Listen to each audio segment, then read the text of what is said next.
I'm Dr. Joseph M.T., Department of Sociology, University of Mumbai, and this is the E-Pathshala project on religion and society. Now we come to Module 15, which is on pilgrimages and festivals and commodification of religion.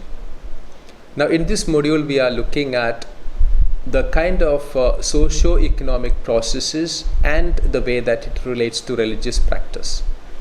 So the word commodification in that sense looks at how certain religious practices can be looked at products which are marketed and which are produced and consumed.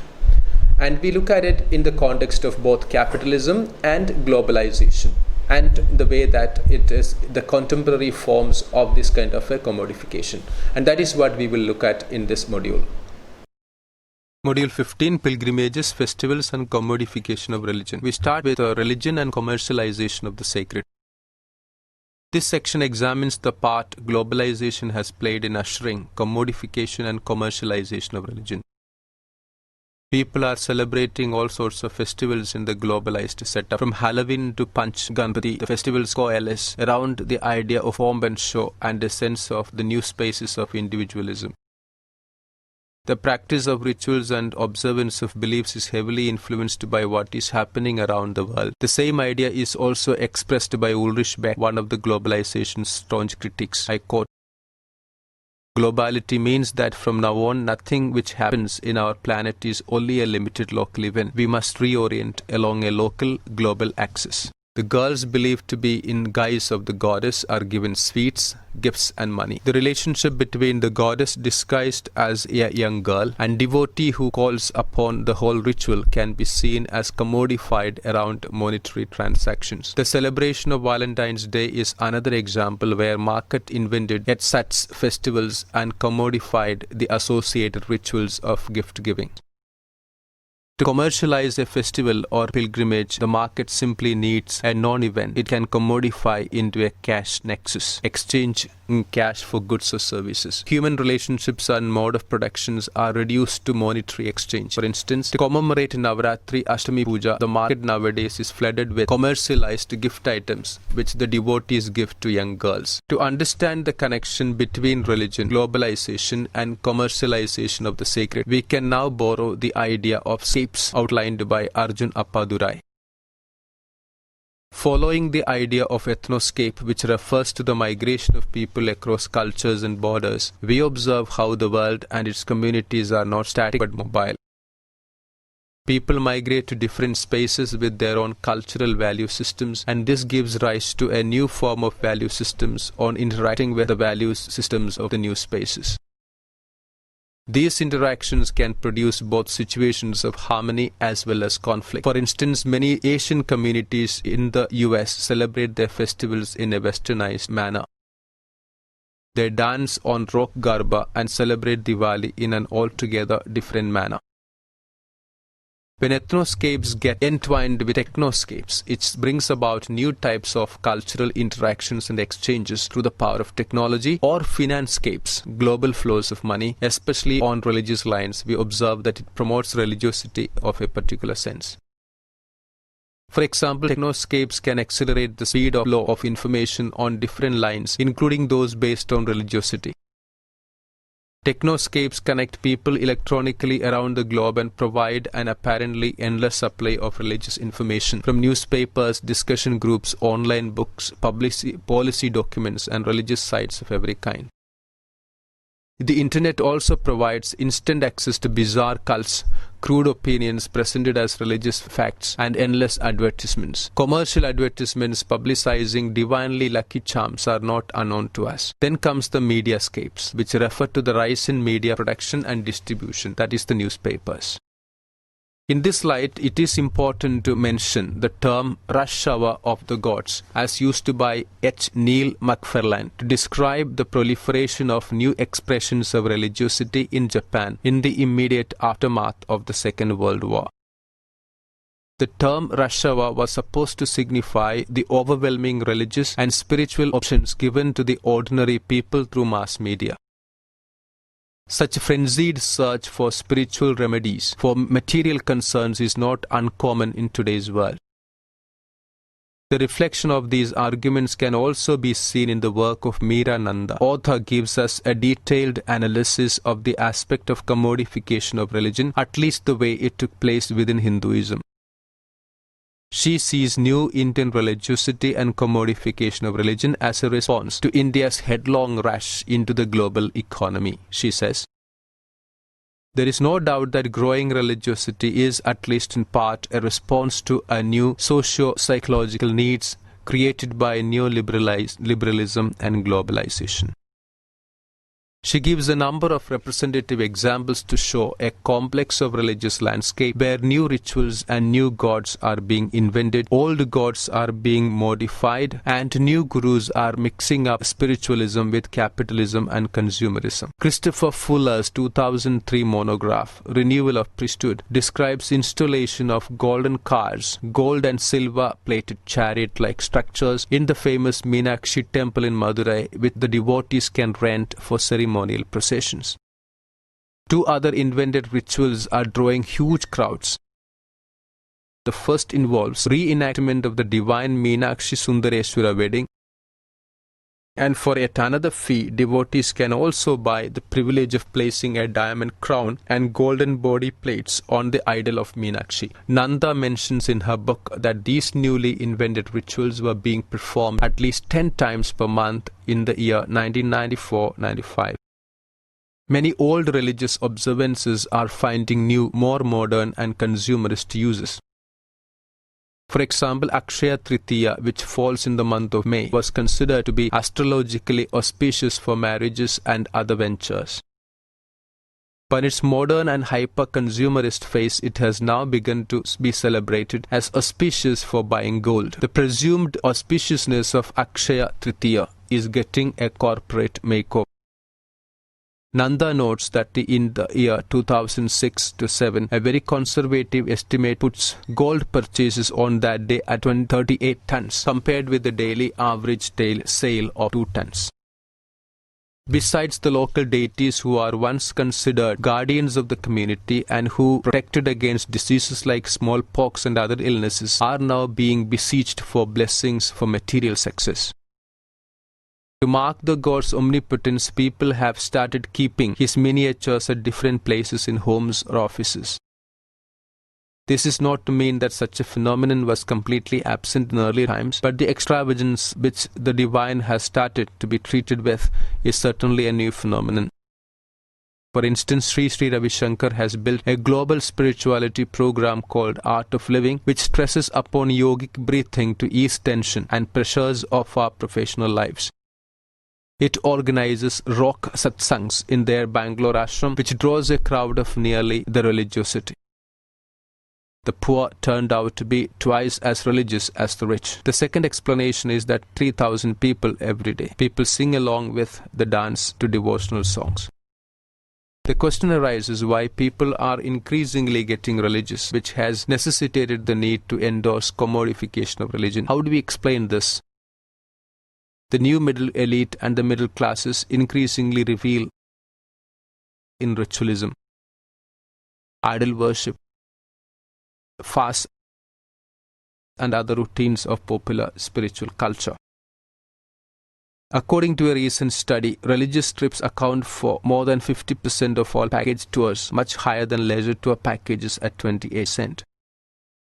The most recent figures show that in 2004, more than 23 million people visited the Balaji temple at Tirupati. 17.25 million trekked to the mountain shrine of Vaishno Devi. It is therefore important to ask what motivates people to commodify their religious sentiments. It could also be that in the age of the mark, certain sections of society have acquired a higher degree of prosperity, thus allowing them to participate more effectively in religious festivals and ceremonies. But social theory has two answers, though these could not be the hard and fast rules. The first answer has to do with economic well-being. This means that post-industrial societies bears a strong correlation with the level of existential insecurity. Two Harvard sociologists, Pippa Norris and Roland Inglehart mapped religiosity against income data from societies in North America, Europe and Japan, and found that higher the income level, lower the growing religiosity is a defensive reaction to modernization and westernization. People treat religion and fellow believers as a refuge when they feel alienated from their lives. Meerananda says, even the otherwise astute Achintya Naik accepts the basic idea that those who are receptive to Hindu preachers are in need of a balm for the social despair due to loss of dignity and typically male self-respect, which comes with neoliberalism. In the Indian context, he argues that it is not alienation or despair that people feel from their lifestyle, but ambivalence over their newfound wealth, which came with the globalization shift. The modern gurus seem to ease this ambivalence by giving their new wealth a divine stamp of approval. The Bhagavad Gita and the Yoga Sutras have been turned into self-help manuals for making money and achieving success. Nanda says, Guru like Mata Amritanandamai Devi teach that Western consumerism creates bad karmic burden which can be negated or at least balanced by performing some of the rituals and pujas she prescribes. To put it somewhat flippantly, the cure for shopping is more shopping, this time for spiritual products and services of gurus and priests. Surely a win-win situation for all involved.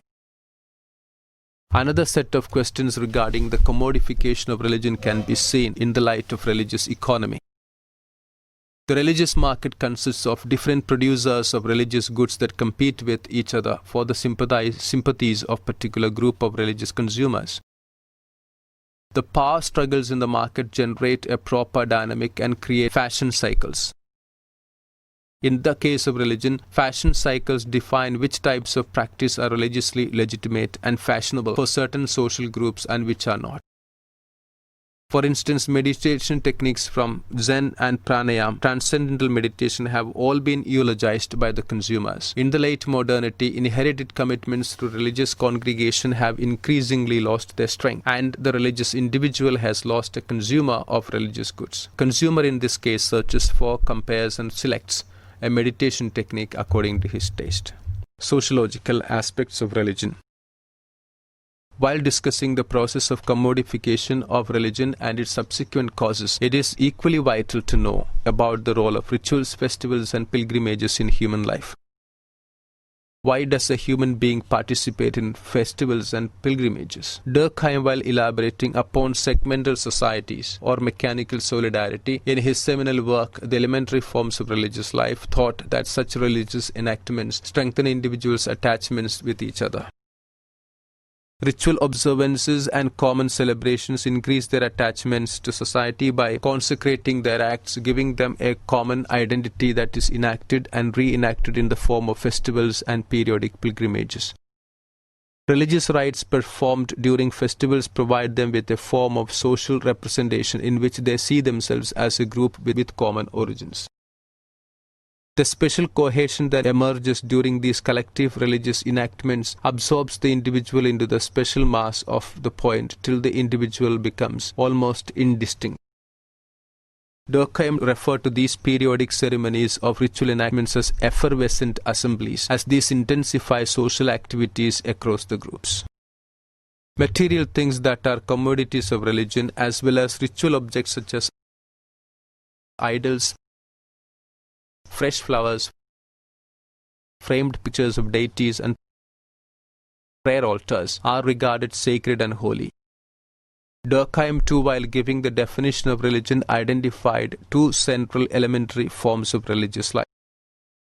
The first is the system of beliefs and practices and rites that are practiced towards sacred things, and secondly, the tendency in all religions to divide the world into two regions which he called the sacred and the profane. Sacred things thought to be superior in dignity are segregated from the profane items which can defile or contaminate the sacred. Commodification of religious items can also be seen as a step towards sanctifying a religion, because commodities of religion are held to be highly sacred. A system of rites and social practices arise which set out how the sacred is to be approached and how members of the group are to conduct themselves in the presence of the sacred object. Festivals and pilgrimages can be seen as one mechanism which can be used to segregate a sacred from the profane. Festivals and pilgrimages are regarded as sacred and provide with classificatory model of opposites such as good and bad, clean and dirty, pure and polluted, inside and outside, holy and defiled. Clifford Geertz, in an essay titled Religion as a Cultural System, spelled out a definition of religion as a system of symbols which acts to establish powerful, pervasive and long-lasting moods and motivations in people.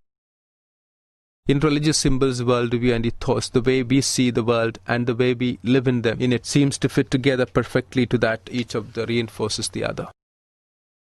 Religious symbols tell us that we ought to live a certain way because the world is in a certain way. How does religion create capitalism?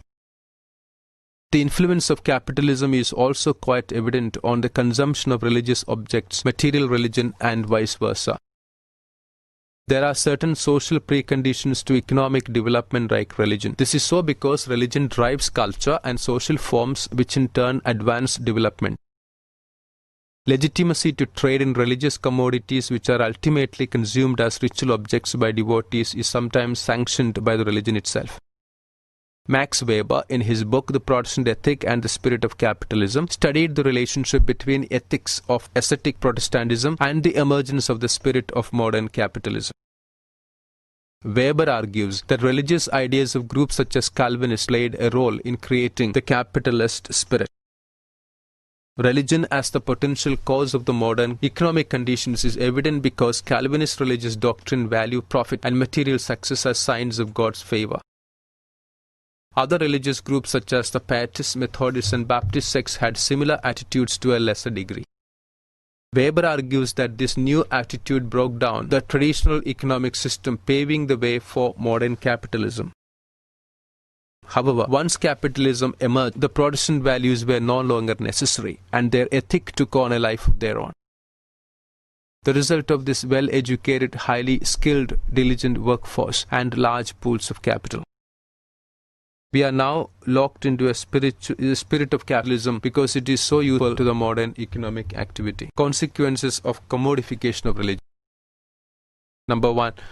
Graham Ward argues commodification produces a spectrogram or hologram of religion, a bloodless and disembodied religious cast of mind, a fantasy of religion which, like an atmosphere, demands only what we breathe it in. We cannot say the real is enchanted, for there is no place locatable outside this enchantment. What Ward means to say is probably that commodification of religion fosters the theatre or spectacle by contributing to the simulation and simulacrum process in Baudrillard's sense. He says, what is produced by this simulation is not simply the religion of commodification, the Pope transcendence of capitalism, but the commodification of religion itself, the metamorphosis of all transcommunications or transmutations. Marx's two favorite words for describing what takes place through commodity exchange of these socially and culturally inherited practice of faith into both of these communities. Commodification of religion is also similar to the packaging of emotions into the compartments of particularistic piety, wherein people derive their identity from. For instance, people holding pride while wearing a t-shirt which adorns their god or affixing a sticker of their religious identity over their cars. This phenomenon is very common as we see how people endorse their religious commodities by taking pride with this association. Religion in this way can create more divides and intolerance. An inability to tolerate dissent and dissimilar religious opinion is propagated by people's attachment with their religious symbols at the backdrop. The violence unleashed in the name of divinity and God's image has assumed frightening proportions in today's time. Today we live in a milieu where festivals and pilgrimages are celebrated with pomp, glitter, and hype. Commercialization of faith has diminished any sense of religion as a source of building ethical spirituality. Marketization of religion and demands competitive ritualism which can attract customers in huge numbers. A festive celebration floods the market with devotional items. The more the expensive, the better. Newspapers and magazines bring out special glossy editions with advertisements and features of sacred merchandise. Sayantani Jaffa would argue that A religious festival unleashes a paroxysm of brand building, whether in culinary specialities, sartorial trends, or voyeurisms. Gaze into celebrity worshippers diligently captured by cameos and have live telecasts on the plethora of round-the-clock television news channels or social networking sites. Conclusion, Module 15. In this module, we have looked at pilgrimages and festivals in the context of religion, where these have been commodified both in a capitalist socio-economic situation and in the process of globalization. Thank you.